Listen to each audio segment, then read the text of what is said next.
Tikman na natin, guys.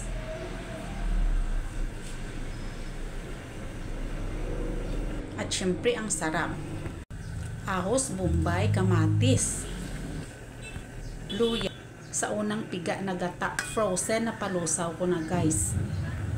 Bagoong isda, bitsin, saka yung ating labong o udag. Tawag sa amin, guys, udag lang yan, guys.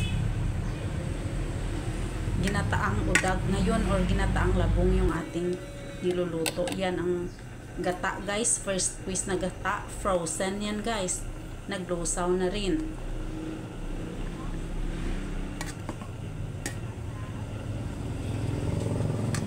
Binili yan ng aking anak sa supermarket, yung ano, guys, labong.